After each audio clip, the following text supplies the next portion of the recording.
Shalom, welcome to A Taste of Torah with Rabbi Carol. This week's Parsha is entitled Ki Tisa, and as you know if you've been following, we are looking at the second Aliyah of the Parsha. Every weekly Parsha is divided into 7 sections, and each section is called an Aliyah. And this second Aliyah of this Parsha is actually the longest second Aliyah of all the weekly Parshas. It's 47 verses long, so just a little trivia tidbit there. And it contains the story of the golden calf, the Israelites making the golden calf.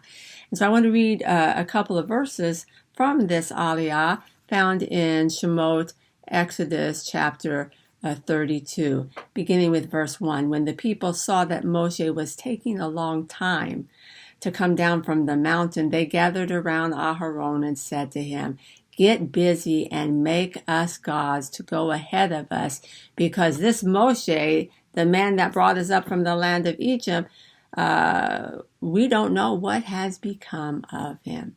And if you read through the rest of the chapter, and most of us are familiar with this story, a golden calf is made, to which the children of Israel begin to offer worship and all sorts of crazy things that go on in this chapter.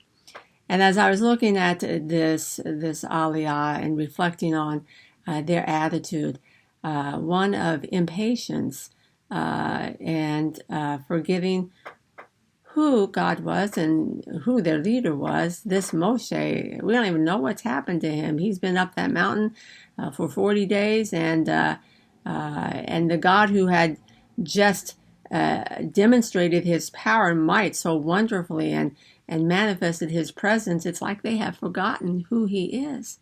And so many times we can respond like the children of Israel. We get impatient because we don't sense or feel God, and we don't see him moving in the way that we feel he should. Yet we need to know that God is always with us and that he is always moving even when we don't see him.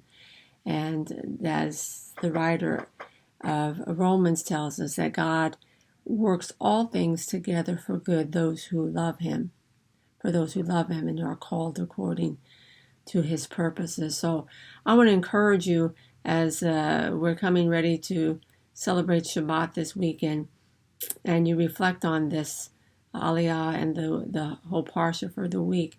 Don't become impatient because you don't understand what's going on and you don't know where God might be in your life. Know and stand on the truth of his word. He is right there with you. Even in the darkest storm you've ever been in, even if you are in the fiercest battle raging around you, God has not forsaken you. God is very much aware of your situation and circumstance, and he is going to take care of you. So I am glad that you have joined me.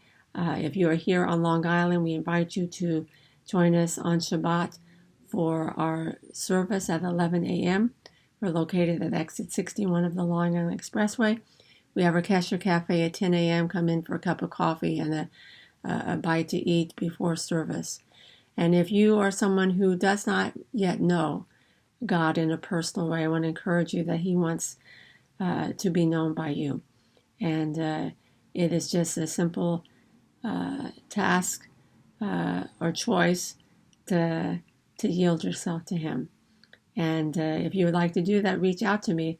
I would love to share with you how much he loves you and cares for you. So I hope to see you on Shabbat. God bless.